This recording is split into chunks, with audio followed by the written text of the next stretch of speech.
साईं बाबा का पूजा क्यों करना ज़रूरी है क्या?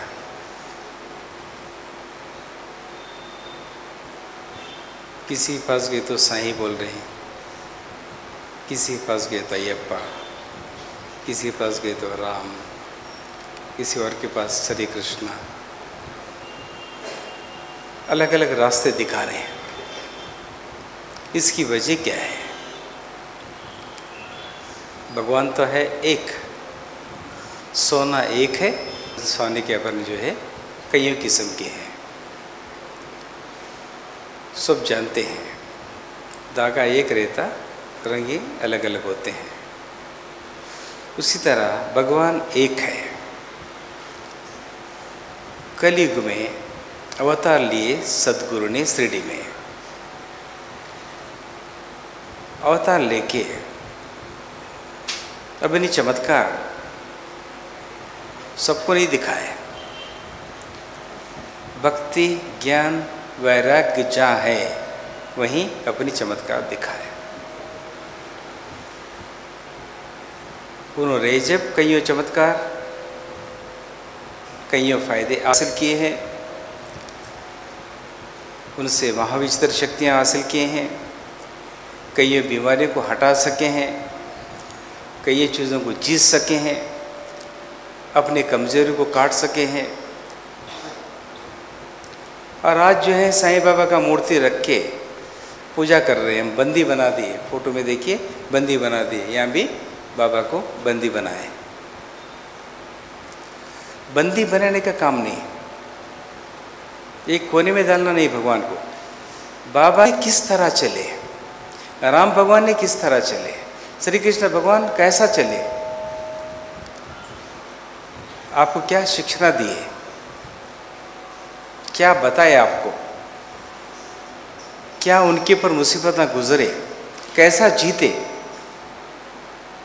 वो करने के लिए एक मूर्ति बना के कोने में फेंक देना कोई बहादुरी नहीं है। वो तरीका सही नहीं है। एक किताब में पढ़ ली एक कहानी, किताब पढ़ दिया, सच्चरित्र पढ़ दिया, मैं बाबा मेरे बच्चे का शादी नहीं हुआ। तुम नहीं पढ़े, मन से पढ़ो, मन से पढ़ाओ, आंख से मत पढ़ो, तुम मन से पढ़ो। मन के अंदर कहीं आंख है, शरीर के अंदर दो आंख है, ये बुरा देखने के लिए, कभी अच्छा देखने के लिए। दो देखती, दूसरा कुछ नहीं देखती है, ये जानती नहीं कुछ भी, गुड एंड बैड। मन के अंदर आंख है। आज्ञा चक्र के अंदर एक शक्ति है, वो शक्ति हार्ट की शक्ति, दो कनेक्शन है, वो पढ़ना चाहिए, उससे पढ़ना चाहिए। उससे पढ़ना शुरू कर दो, साई सीढ़ी छोड़ के तुम्हारे घर में आके बैठेंगे।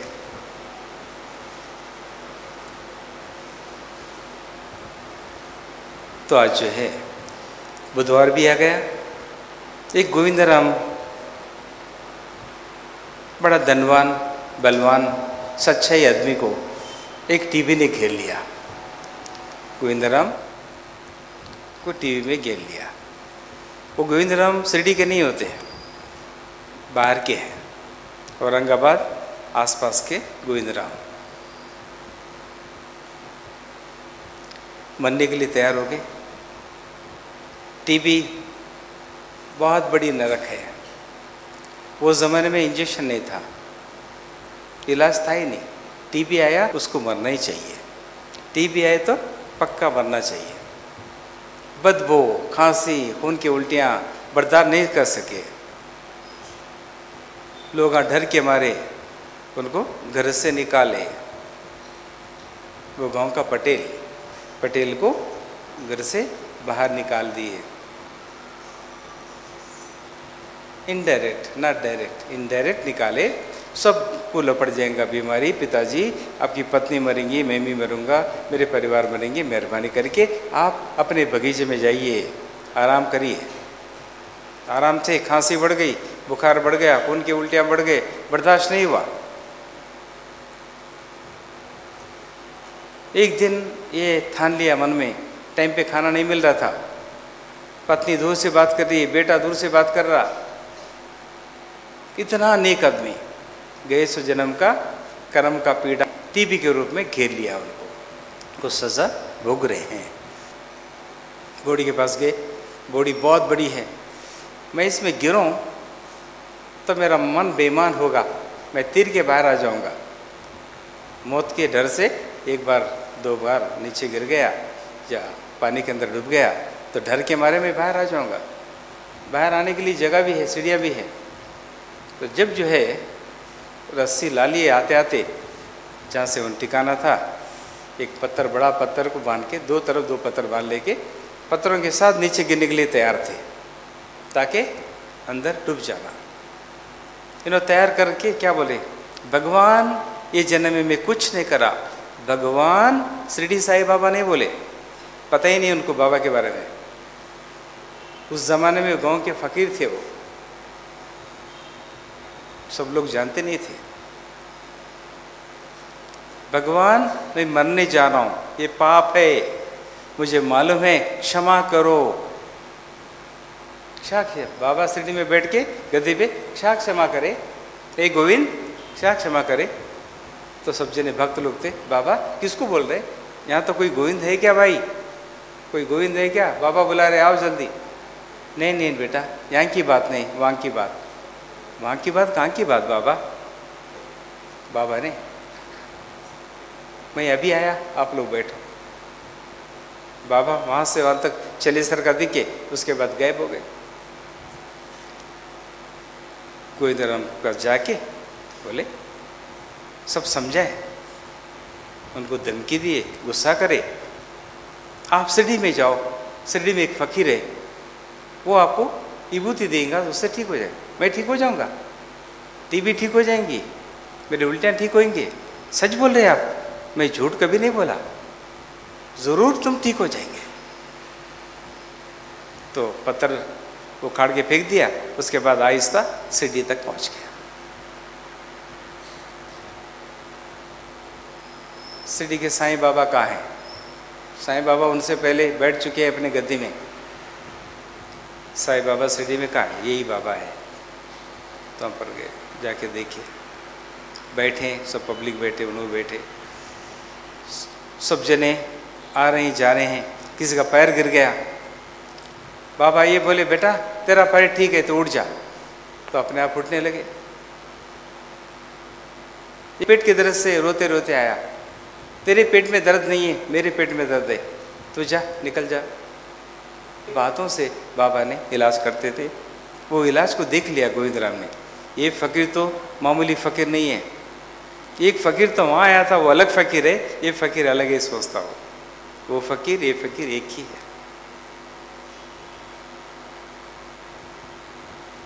बहुत दिन हुआ, समझा गोविंद राम, खून की उल्टियाँ, बदबू आता, दूर दूर भाग जा रहे हैं, बर्दाश्त नहीं कर रहे। जो खून का उल्टी करके, खांसी का उल्टी जो भी है पकड़ लेगी, खांस दे बड़ी मुश्किल से, दम बाहर नहीं निकलना, लोगों को तकलीफ नहीं पहुंचना, बड़ी मुश्किल से खांसते थे। एक दिन आया, गोविंद राम सोचा ये फ़कीर को टीबी से, ये फ़कीर की भी डर लग गया, ये फ़कीर डर रहे, शायद डर गए फ़कीर, मुझे कुछ नहीं कर सकेंगे, अच्छा है कि पे वही बॉडी में जाके गिर जाऊं। जब सोचते ही बाबा ने बुलाए, गोविंद राम तू जल्दी आ बेटा, जल्दी आओ बोलते ही हिम्मत आ गई। जैसा वो कदम आगे बढ़ाते जाता बाबा को एक किस्म की तकलीफ शुरू हो रही, सांस फूल रहा, खांसी शुरू हुआ, ठंड और कांपना शुरू हो गया, ठंड भी शुरू हो गया, कांपना शुरू। उसके बाद आहिस्ता जैसा चल रहे हैं, बाबा को जो है ना बुखार शुरू हुआ, खांसी, खून की उल्टियाँ, आधा दूर आए नहीं मालूम, पहुँचते रहे खून को, खून की उल्टियों से। क्या करना वो समझे नहीं, गोविंद राम क्या समझे उनको नहीं मालूम, दोनों की समझ की बाहर की बात है। साईं की समझ की बाहर के नहीं बोल सकते मत लोगों की, और गोविंद राम की समझ नहीं आ रही है। बाबा और खांस रहे, और सामने जा रहे तक खांसते, जब जो है ना एक धक्का लग गया बाबा को इस तरह, जब जो है ना खींच लिए पूरा, एक बीमारी नहीं गोविंद राम का। दत्तात्रेय भगवान कबे, महाफकीर योगी कहाँ कहाँ थे, किसको क्या प्रॉमिस करने नहीं मालूम, सबके बीमारियां अपने अंदर ले ली। बाबा ने 21 दिन बुखार, खांसी, खून की उल्टियाँ करते थे। लोग शिरडी वाले डर गए, बाबा क्या हो रहा आपको, कई की खून की उल्टी हो गई, कैसी बीमारी आ गई आपको। ये बीमारी बेटा तुम फिक्र नहीं करो, मुझे कुछ नहीं होगा, इंतज़ार करो तो सही। 21 दिन तक बाबा ने सब्र किए। उसके बाद अपने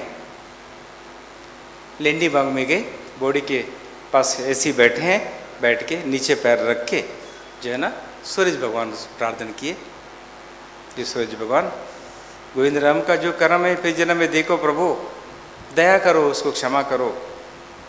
इस तरह बोलते हुए अपनी ज़बान को पहले अपनी उंगली से, बड़ा पॉइंटेड नाखून रहता है बाबा का, ऐसा काट के उंगली की जो है ना ज़बान बाहर निकाल के धो के झाड़ के ऊपर लगा दिए।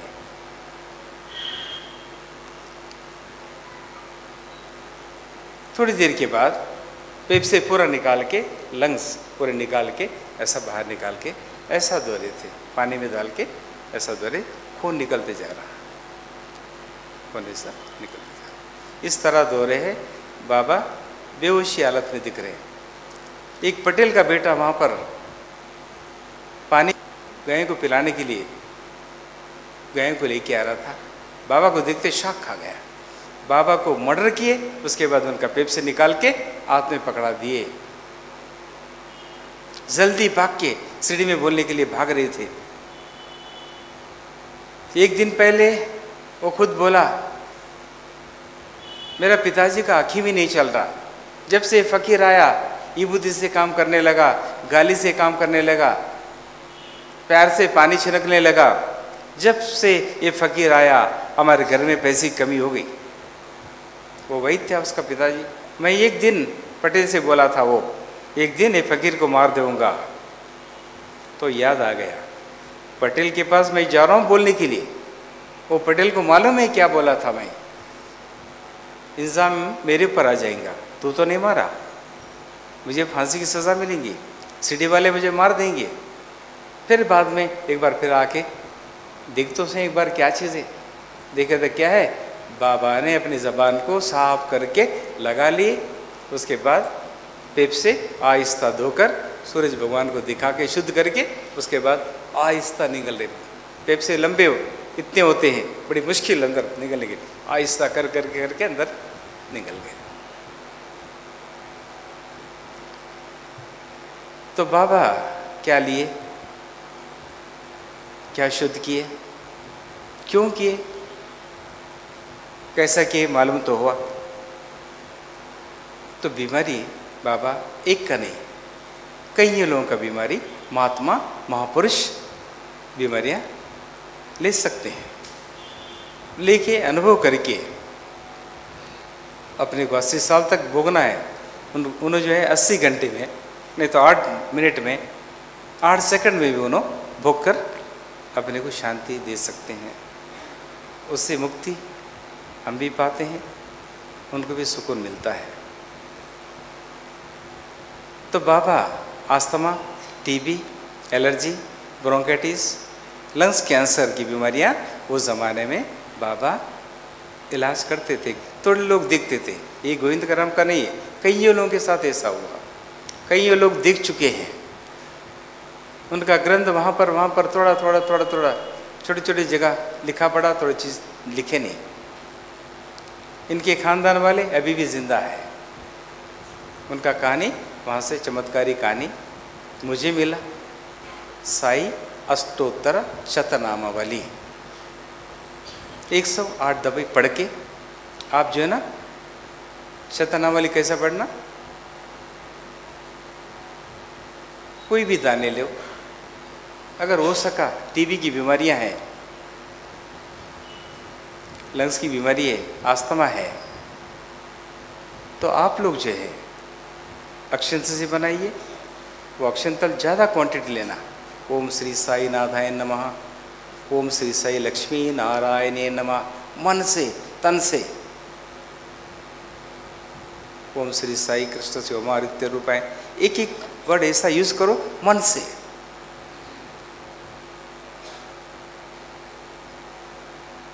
वो अक्षंतल जो बनता है उसके बाद आप पका के खा लेना। जो बाबा के फोटो के छाती के ऊपर से नीचे तक गिरे सर का अच्छा डालना, थोड़ा थोड़ा नहीं, अच्छी तरह से डालना। खाने का है तो, चूड़ियों को डालना है तो कम डालिए।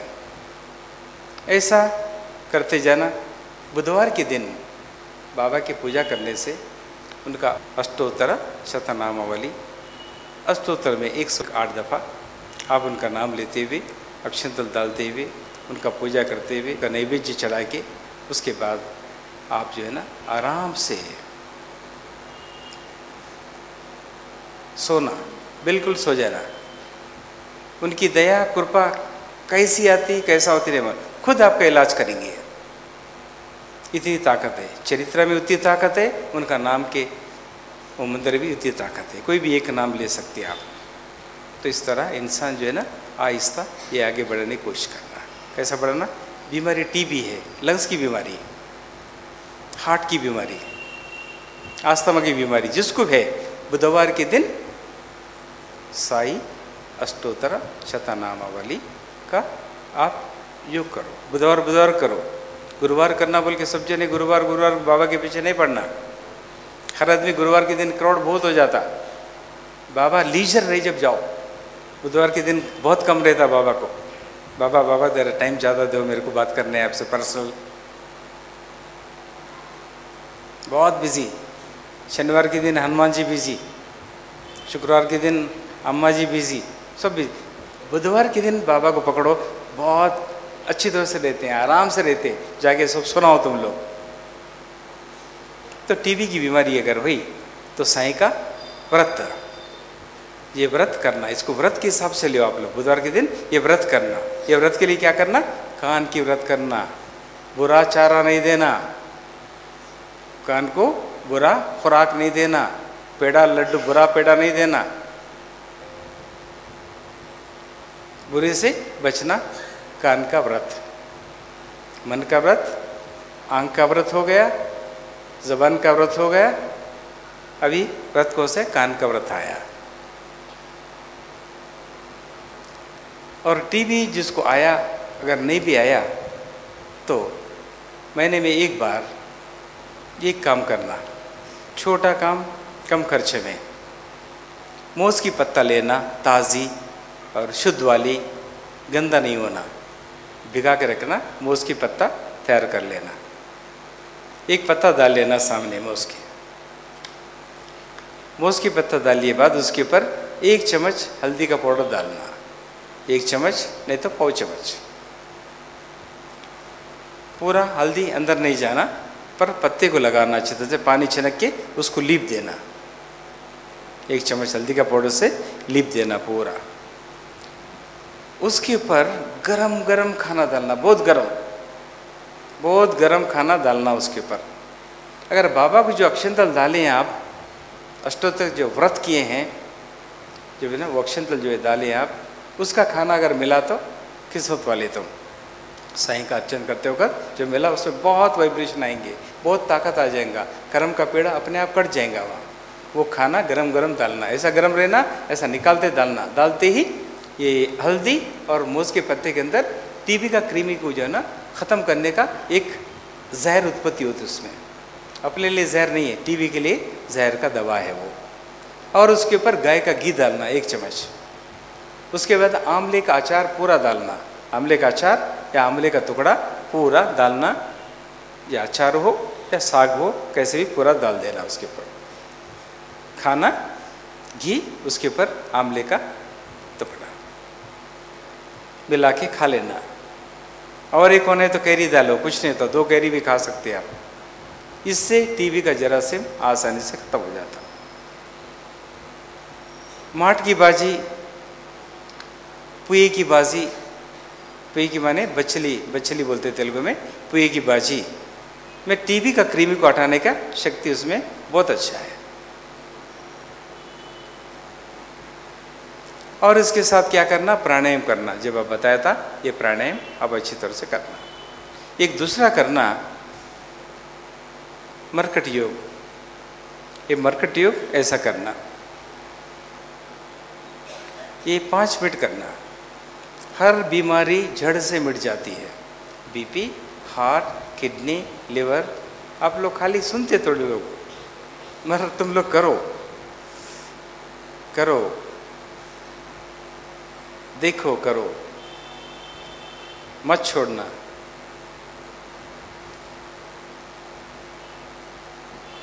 इस तरह करना हर चीज 6 बार। प्राणायाम, बीपी, हार्ट, शुगर, अरे एक चीज लेवल में आ जाता, मगर मन से करना, माइंड उधर इधर नहीं जाना। योगा करते वक्त, खाना खाते वक्त, दूसरा पूजा करते वक्त, बाथरूम जाते वक्त, स्नान करते वक्त, बहुत ऐसा रहना कि पूजा करते वक्त भी तुम उतना उधर उधर माइंड हुई तो कोई बात नहीं, मगर स्नान करते वक्त कहीं भी माइंड नहीं जाना, अच्छी तरह से स्नान करना। भगवान बाबा आपका सिर धो रहा हूँ, बाबा आपको आंख साफ कर रहा हूँ, बाबा आपका कान साफ कर रहा हूँ, आपके पैर धो रहा हूँ, उस तरह ध्यान लगाना, मज़ा आता उसमें।